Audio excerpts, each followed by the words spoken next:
우리는 지난주 살든지 죽든지 그리스도가 존귀히 되기를 원한다라고 했던 바울 사도의 고백을 살폈습니다. 그러면 지난 한 주간 우리의 삶은 어떠했는가 하는 것입니다. 돌아보면 여전히 나를 위해서만 바쁘게 살아왔음을 부인할 수 없습니다. 말씀을 안 들었다면 모르겠지만 말씀을 듣고 보니 살아도 나를 위해 살고 또 죽고 싶어 하는 것도 나를 위하여 죽고 싶어 했던 것을 발견합니다. 자, 그런데 어떻게 바울 사도 같은 사람이 살든지 죽든지 그리스도가 존귀히 되기를 소원했는가 하는 것입니다. 바울은 여기에 대한 대답을 하기 전에 자기 안에 그리스도가 계신다고 먼저 고백하고 있습니다. 그러니까 존재론적인 대답을 합니다. 내 안에 그리스도가 계신다는 겁니다. 그러면 우리가 그리스도 안에 계신다는 것이 무슨 뜻인지 말씀을 좀 보도록 하겠습니다. 로마서 8장 9절 이하의 말씀입니다. 만일 너희 속에 하나님의 영이 거하시면 너희가 육신에 있지 아니하고 영에 있나니 누구든지 그리스도의 영이 없으면 그리스도의 사람이 아니라. 또 그리스도께서 너희 안에 계시면 몸은 죄로 말미암아 죽은 것이나 영은 의로 말미암아 살아 있는 것이니라. 예수를 죽은 자 가운데서 살리신 이의 영이 너희 안에 거하시면 그리스도 예수를 죽은 자 가운데서 살리신 이가 너희 안에 거하시는 그의 영으로 말미암아 너희 죽을 몸도 살리시리라. 여러분, 우리가 예수님을 구주로 또 주로 믿으면 예수님이 우리 안에 오십니다. 그런데 예수님께서 육체로 우리 안에 오실 수가 없기 때문에 영으로 오십니다. 여기서 기억할 것이 있습니다. 예수님께서 신자 안에 영으로 오시기 위하여 먼저 선제적으로 하셨던 일이 있습니다. 예수님께서 십자가 위에서 돌아가실 때 온 몸에 물과 피를 다 쏟으시고 돌아가실 때 마지막 했던 말씀이 있지 않습니까? 내가 다 이루었다고 하는 것이었습니다. 테텔레스타이. 그 이루었다라고 하는 말씀을 하시고서 그 영혼이 떠나갔다라고 기술되어 있습니다. 그러나 이것은 떠나간 것이 아니라 그 영을 하나님의 자기 백성에게 넘겨주셨다는 것입니다. 그러므로 예수님을 믿는다는 것은 예수님이 우리 안에 영으로 오시는 것입니다. 이 말씀을 로마서에서는 하나님의 영, 그리스도의 영이라고 합니다. 그리고 이 영을 그리스도라고 정의합니다. 예수를 죽은 자 가운데서 살리신 이의 영이 우리 안에 거하시면 그의 영으로 말미암아 우리 죽을 몸도 살리시는 것입니다. 자, 베드로전서의 말씀을 보시겠습니다. 베드로전서 1장 9절 이하의 말씀입니다. 믿음의 결국 곧 영혼의 구원을 받음이라. 이 구원에 대하여는 너희에게 임할 은혜를 예언하던 선지자들이 연구하고 부지런히 살펴서 자기 속에 계신 그리스도의 영이 그 받으실 고난과 후에 받으실 영광을 미리 증언하여 누구를 또는 어떠한 때를 지시하시는지 상고하니라. 이 섬긴 바가 자기를 위한 것이 아니요 너희를 위한 것임이 계시로 알게 되었으니 이것은 하늘로부터 보내신 성령을 힘입어 복음을 전하는 자들로 이제 너희에게 알린 것이요 천사들도 살펴보기를 원하는 것이니라. 자, 지금 베드로 사도는 믿음의 결국, 믿음의 마지막 지점은 영혼의 구원이라고 말합니다. 그런데 이 구원이 어떻게 은혜로 임하게 되었는지를 그 선지자들이, 구약의 선지자들이 연구하고 부지런히 살폈다는 겁니다. 자, 그런데 중요한 사실은 구약의 선지자들이 예수님이 오실 것과 또 십자가 위에서 고난받으실 것, 또 그리고 3일 만에 부활하실 것을 어떻게 알고 예수님이 오시기 전에 예언하고 증언했는가 하는 것입니다. 그것은 그 선지자들 가운데 그리스도의 영, 그 영이 임함으로 그렇게 예언을 했다는 것입니다. 그리고 이러한 그리스도의 영이 신약으로 오게 되면 사도들에게 임하게 되는데 그때 임한 영을 성령이라고 합니다. 그러니까 성경이 말하는 그리스도의 영, 하나님의 영, 성령은 다 같은 말이고 다 같은 내용을 증거하는 것입니다. 자, 그렇다면 왜 이렇게 다양한 표현을 사용하는가? 그것은 예수 그리스도가 하시는 일을 우리가 잘 모르기 때문에 여러 측면에서 이렇게 설명을 한 것입니다. 그러므로 결론적으로 예수를 믿는다라고 하는 것은 하나님의 영, 그리스도의 영, 예수의 영, 삼위의 성령이 우리 안에 오시는 것입니다. 인간의 이성으로 이해될 수 없지만, 참 이해하기 어렵지만, 그럼에도 불구하고 영이, 하나님의 성령이 우리 가운데로 오시는 겁니다. 신비한 말씀입니다. 자, 여기에 대한 말씀, 요한복음 14장의 말씀을 보시겠습니다. 너희는 마음에 근심하지 말라. 하나님을 믿으니 또 나를 믿으라. 내 아버지 집에 거할 곳이 많도다. 그렇지 않으면 너희에게 일렀으리라.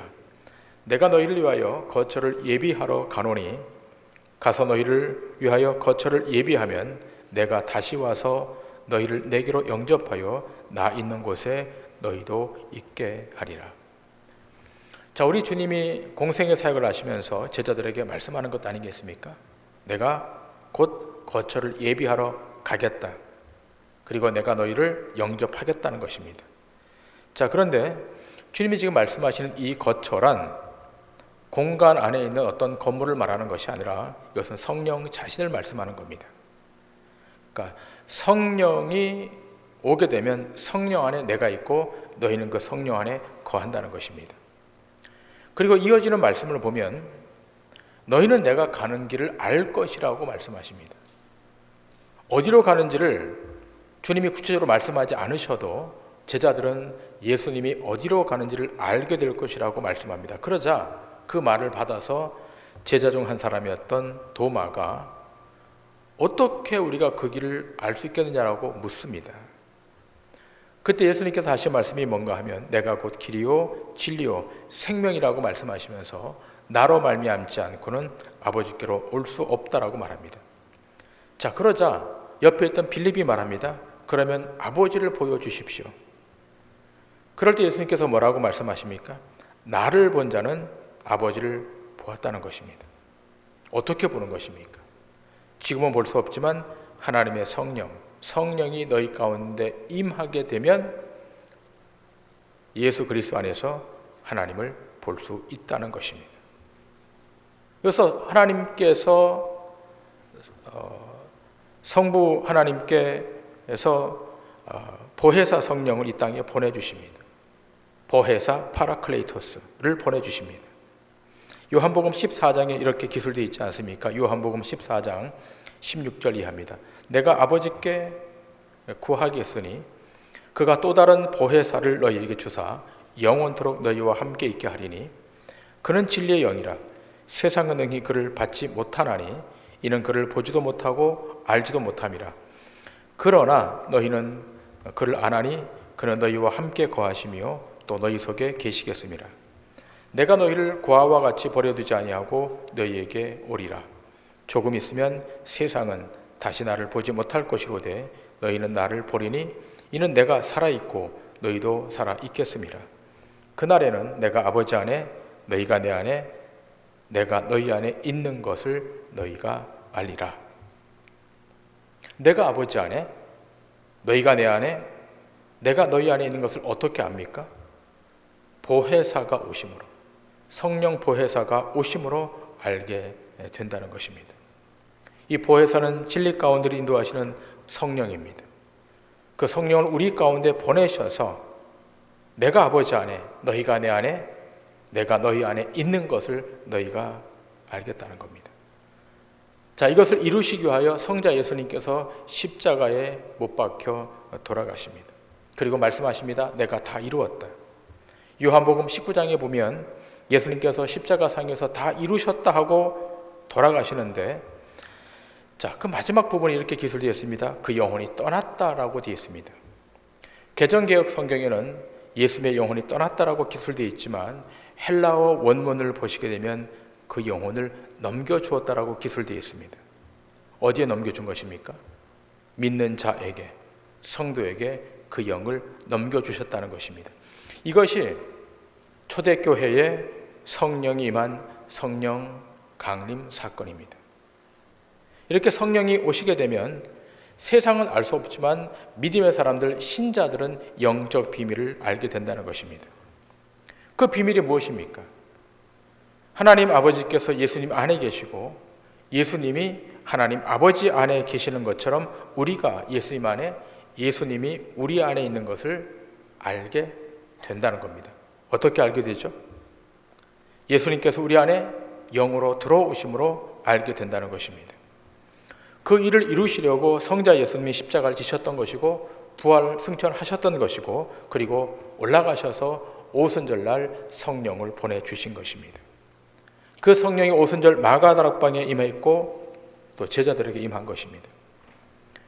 그러므로 우리가 예수님을 믿으면 성령이 강권적으로 임하게 되고 그 성령은 그리스도와 우리가 하나 되게 하신다는 사실을 인지하게 됩니다. 이것을 성경은 성도가 아버지 안에 거하게 된다라고 말합니다. 여러분, 이 내용을 비유로 잘 설명한 본문이 요한복음 15장입니다. 포도나무와 그 가지의 비유입니다. 예수님은 포도나무시고 우리는 포도나무의 가지다. 너희가 내 안에 거하고 내가 너희 안에 거하면 너희가 많은 열매를 맺고라고 말하는 것입니다. 자, 이렇게 성령을 통해서 우리가 예수님께 속하게 되면 오늘 이 본문 빌립보서 1장 20절과 21절의 고백이 나오는 것입니다. 자, 본문 빌립보서 1장 20절과 21절의 말씀을 보시겠습니다. 나의 간절한 기대와 소망을 따라 아무 일에든지 부끄러워하지 아니하고 지금도 전과 같이 온전히 담대하여 살든지 죽든지 내 몸에서 그리스도가 존귀하게 되게 하려 하나니 이는 내게 사는 것이 그리스도니 죽는 것도 유익함이라. 자, 지금 바울 사도는 살든지 죽든지 그리스도가 존귀히 되기를 원한다라고 하면서 자기 안에 사는 것이 그리스도이기에 죽는 것도 유익하다라고 고백합니다. 여러분은 이 말이 수용이 되십니까? 죽는 것이 유익인 사람이 어디 있습니까? 다들 살려고 아둥바둥 살고 있는데 여러분, 이 말이 과연 수용이 되고 이해가 되겠습니까? 그런데 지금 바울은 사는 것보다 죽는 것이 더 유익이라고 고백합니다. 대단히 역설적인 말입니다. 자, 그렇다면 이 말이 뜻하는 바가 무엇이겠습니까? 자, 본문 빌립보서 1장 22절 이하로 보시면 이해가 됩니다. 그러나 만일 육신으로 사는 이것이 내 일의 열매일진데 무엇을 택해야 하는지 나는 알지 못하노라. 내가 그 둘 사이에 끼었으니 차라리 세상을 떠나서 그리스도와 함께 있는 것이 훨씬 더 좋은 일이라. 그렇게 하고 싶으나 내가 육신으로 있는 것이 너희를 위하여 더 유익하리라. 죽는 것이 사는 것보다 유익하다고 하는 이 말의 뜻이 무엇인가가 23절의 말씀을 통해서 유추해낼 수 있습니다. 23절에 이렇게 기록되어 있습니다. 내가 그 둘 사이에 끼었으니. 둘 사이에 끼었다는 겁니다. 무엇이 끼인 것입니까? 삶과 죽음 사이에 끼어 있는 거예요. 지금 바울은 삶과 죽음 사이에 끼어 있다는 겁니다. 여러분, 바울은 이미 하늘의 그 영광을 맛본 사람입니다. 기도 중에, 환상 중에 3층 천까지 올라갔던 하늘의 놀라운 영광을 본 사람입니다. 그런 까닭에 지금이라도 이 생의 삶을 마감하고 하나님 나라로 가는 것이 더 나을 수 있다고 생각할 수 있습니다. 수많은 고통, 수많은 고난이 시시각각으로 다가오기 때문에 내가 이 시간 여기서 내 인생을 마치고 하나님의 나라로 가는 것이 훨씬 더 낫다라고, 유익하다라고 생각할 수 있을 것입니다. 그러나 그렇게 할 수 없었던 이유는 하나님께서 아직까지 자기를 살려두신 하나님의 뜻, 그 뜻 때문이라는 것입니다. 그러면 그 뜻이 무엇입니까? 바울을 통해 이루실 하나님의 사역, 구속사역, 바로 하나님 나라의 완성입니다. 바울의 생애 속에 이루실 그리스도의 대속의 일입니다. 그래서 바울은 24절에서 이렇게 말하지 않습니까? 내가 육신으로 있는 것이 너희를 위하여 더 유익하다. 그러니까 지금 바울은 핍박받는 현재와 영광으로 다가올 종말 사이에 놓여 있는 겁니다. 시간의 이중적 상황 안에, 인간의 시간 크로노스와 하나님의 시간 카이로스 안에 지금 마주하고 있는 것입니다. 여러분, 이 상황에 놓인 것은 바울만이 아니라 여러분과 저도 그런 것입니다. 신자는 현재를 살아가지만 더불어 곧 다가올 종말을 직시하며 살아가는 거예요. 우리에게 현재가 영원하지 않습니다. 이 현재라고 하는 것은 종말을 놓고 생각하는 겁니다. 세상은 현재만 존재한다고 생각합니다. 오늘이 계속 오늘로 이어질 거라고 생각합니다. 그러나 기독교 신앙은 그렇지 않습니다. 신자는 현재를 살아가지만 그 현실은 종말과 마주하며 살아가는 것입니다. 자, 바울은 이렇게 데살로니가 교회 교인들에게 증거합니다. 데살로니가 전서 4장 13절 이하입니다. 형제들아, 자는 자들에 관하여는 너희가 알지 못함을 우리가 원하지 아니하노니 이는 소망 없는 다른 이와 같이 슬퍼하지 않게 하려 함이라. 우리가 예수께서 죽으셨다가 다시 살아나심을 믿을진대 이와 같이 예수 안에서 자는 자들도 하나님이 그와 함께 데리고 오시리라. 우리가 주의 말씀으로 너희에게 이것을 말하노니 주께서 강림하실 때까지 우리 살아남아 있는 자도 자는 자보다 결코 앞서지 못하리라. 주께서 호령과 천사장의 소리와 하나님의 나팔 소리로 친히 하늘로부터 강림하시리니 그리스도 안에서 죽은 자들이 먼저 일어나고 그 후에 우리 살아남은 자들도 그들과 함께 구름 속으로 끌어올려 공중에서 주를 영접하게 하시리니 그리하여 우리가 항상 주와 함께 있으리라. 여러분, 초대교회 때 임박한 종말론이 횡행했습니다. 예수님께서 곧 오신다고 말씀했기 때문에 그들은 그 말을 믿고 기다린 것입니다. 자, 그런데 성령님은 오순절에 오셨는데 하늘로 올라가신 성자 예수님이 재림을 하지 않습니다. 자, 그 시간이 길어집니다. 그러니까 예수 믿던 많은 사람들이 시간이 지남에 따라서 그 생을 마감하고 죽습니다. 자, 이렇게 되니까 부활이 과연 어떻게 되는지를 염려하면서 이렇게 죽어가는 사람들을 보면서 불안해하는 겁니다. 그러자 바울 사도는 현재의 삶과 부활이 어떻게 진행되는지에 대해서 그 관계를 설명합니다. 바울의 논거는 이것입니다. 그리스도께서 강림하실 때, 재림하실 때에 그리스도 안에서 자는 자들, 곧 죽은 자들이 먼저 일어나고 살아있는 신자들도 따라서 호련히 변화해서 구름 속으로 끌어올려질 것이라고 말씀합니다. 자, 그런데 여기 유의할 것이 있습니다. 여러분, 이 말씀을 세대주의적으로 근본주의적 입장에서 해석하는 사람들은 예수님의 재림에 앞서서 신자의 휴거가 있을 것이라고 주장합니다. 그리고 휴거가 있는 동시에 천년대환란이 찾아오고 예수 믿는 사람들은 그 천년대환란에 들어가지 않고 천년왕국 안에 들어간다라고 하는 주장을 합니다. 여러분, 유튜브 안에 이런 휴거에 대한 이야기, 천년대환란에 대한 이야기, 천년왕국에 대한 이야기들이 많이 그 안에 영상으로 편집되어 있습니다. 그러나 기억하셔야 됩니다. 여러분, 예수님의 재림 사건, 이 재림이 일어날 때에는 이미 시간이 끝나는 종말론적 개념이기 때문에 인간의 시각으로 보면 시간적인 순서로 일어나는 것처럼 보이지만 사실은 동시적으로 일어나는 거예요. 휴거가 있거나 천년대환란이 찾아오거나 그렇지 않고 우리 주님이 재림하시면 우주적으로 일시에 한꺼번에 순간적으로 일어나는 것입니다. 그러니까 휴거나 천년대환란이나 이러한 신학적 논거는 잘못된 것입니다. 거기 현혹되지 마시기 바랍니다. 예수님이 땅에 재림하시면 전 우주적으로 진행되는 것이고 예수님이 재림하시면 한꺼번에 순간적으로 다 들림을 받게 되는 것입니다.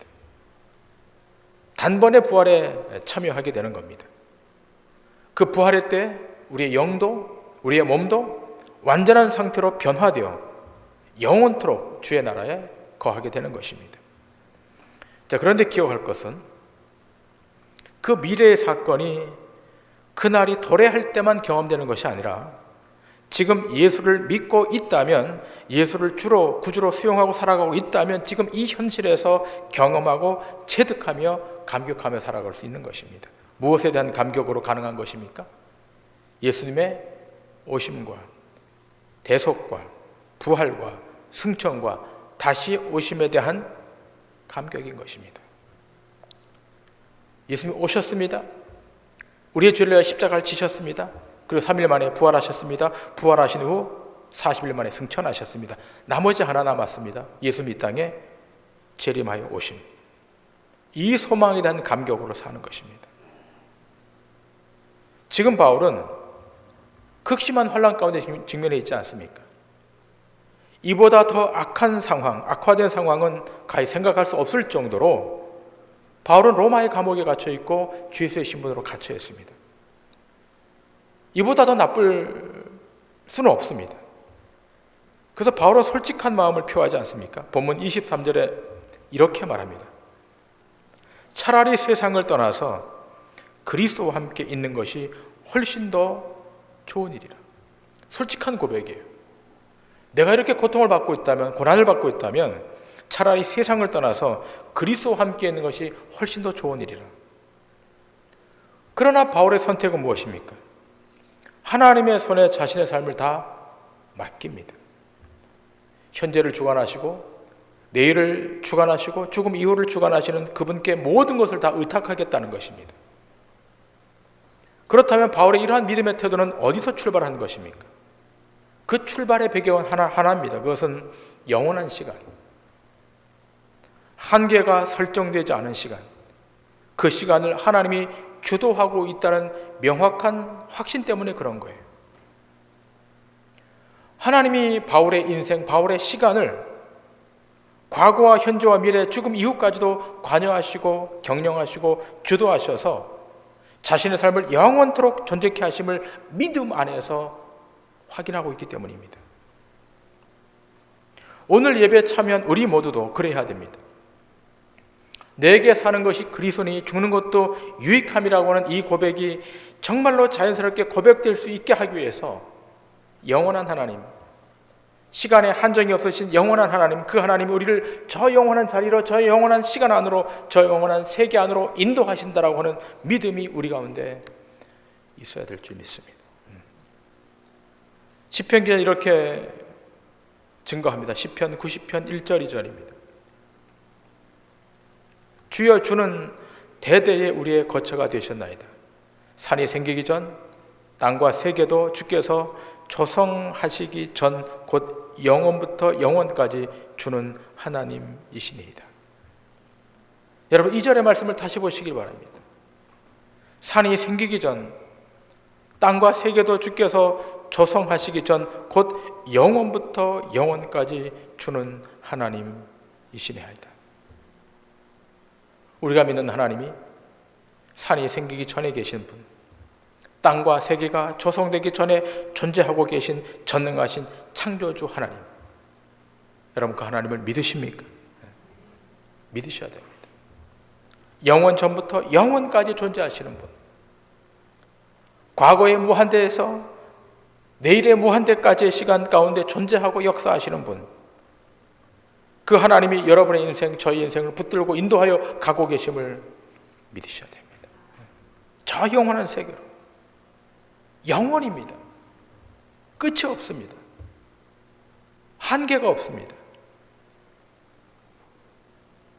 조금 전 바울이 이렇게 말하지 않았습니까? 빌립보서 1장 23절에 내가 그 둘 사이에 끼었으니,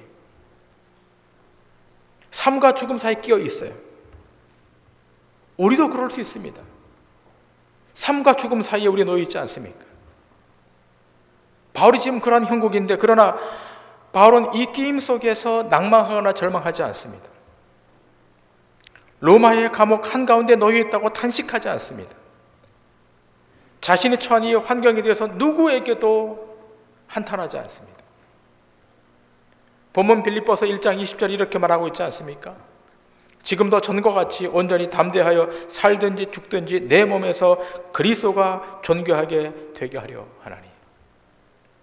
자신의 상황이 어떠하든지 오직 그리스도만이 존귀되기를 원한다고 고백합니다. 여러분, 대부분의 사람들은 죽기 위해 살지 않고 살기 위해 살아가지 않습니까? 살기 위해서 자기의 모든 것을 다 동원해요. 젊음을 동원하고, 관계를 동원하고, 건강을 동원하고, 자기의 모든 자산을 다 총동원합니다. 그럼 여러분, 세상 사람들의 그 마지막은 무엇입니까? 그 마지막 끝은 허상이고, 그 마지막은 허무이고, 그 앞에 다가온 것은 엄중한 심판입니다. 만일 신자의 삶도 이것과 동일하다면 그것은 불행이고 가난한 것입니다. 신자는 다른 자들입니다. 신자는 현재에 갇혀 사는 자들이 아니라 영혼을 향해 진군하는 자들입니다. 앞이 보이지 않지만, 예측되지 않지만, 그러나 그럼에도 불구하고 영혼의 시간을 운용하시는 하나님의 그 신실함을 믿고 그리스도의 깃발을 들고 전진하는 자들이 그리스도인입니다. 이러한 믿음으로 겸비한 자는 이러한 신앙의 고백이 그 이슬 속에서 고백될 수 있습니다. 시편 121편 1절 이하입니다. 내가 산을 향하여 눈을 들리라. 나의 도움이 어디서 올꼬? 나의 도움은 천지를 지으신 여호와에게서로다. 여호와께서 너를 실족하지 아니하게 하시며 너를 지키는 자가 졸지 아니하시리로다. 이스라엘을 지키는 이는 졸지도 아니하시고 주무시지도 아니하시리로다. 여호와는 너를 지키시는 이시라. 여호와께서 내 오른쪽에서 내 그늘이 되시나니 낮의 해가 너를 상하지 아니하게 하며 밤의 달도 너를 해치지 아니하리로다. 여호와께서 너를 지켜 모든 환난을 면하게 하시며 또 내 영혼을 지키시리로다. 여호와께서 너의 출입을 지금부터 영원까지 지키시리로다. 지금부터 영원까지 어떻게요? 지키신다는 겁니다. 자, 이러한 믿음으로 살아가는 백성에게 우리 주님은 이렇게 또 한번 약속하십니다. 이사야서 59장 21절입니다. 여호와께서 이르시되 내가 그들과 세운 나의 언약이 이러하니 곧 내 위에 있는 나의 영과 내 입에 둔 나의 말이 이제부터 영원하도록 내 입에서와 내 후손의 입에서와 내 후손의 후손의 입에서 떠나지 아니하리라 하시니라. 여호와의 말씀이니라. 하나님의 언약, 하나님의 말이 이제부터 영원하도록 떠나지 않고 함께하겠다. 여러분, 신자의 인생은 오늘만을 족하게 여기며 사는 인생이 아닙니다. 그렇다고 오늘의 현실을 무시하고 살라 그 말이 아닙니다. 오늘이라고 하는 시간은 하나님께서 신자들에게 주신 그의 나라와 그의 의를 이루게 하는 영적 기회의 시간입니다. 그러나 동시에 알아야 할 것은 신자에게는 지금의 현재가 영원으로 이어지고 있다는 사실을 알아야 됩니다. 신자의 생애는 종료되는 것이 아니라 영원으로 연결되는 것입니다. 그러므로 믿음으로 살아야 되는 겁니다. 믿음으로 사는 사람은 오늘이 끝이 아니고 내일이 끝이 아니라 오늘이 영원으로 연결되어 있기 때문에 영원한 나라로, 영원한 세계 안으로, 영원한 시간 안으로, 영원한 생명 안으로 들어간다는 사실을 믿음으로 조망하며 사는 것입니다. 신자는 다릅니다. 세상은 80년 살다가 70년 살다가 아니 조금 더 살다가 끝날 수 있습니다. 그러나 신자의 생애는 영원히 기다리고 있습니다. 거룩이 기다리고 있고 영생이 기다리고 있고 진리가 기다리고 있는 것입니다.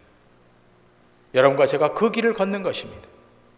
그리고 영혼을 향해 우리의 발걸음이 옮겨가고 있는 것입니다. 바라기는 어떠한 삶의 형국 앞에 직면해 있을지라도 여러분의 삶은 영혼을 향해 가고 있음을 믿으시고 오늘의 삶을 신실하게 경주하심으로 하나님의 뜻을 여러분 인생 가운데 이루어내시는 은혜가 있기를 주님의 이름으로 간절히 축원합니다.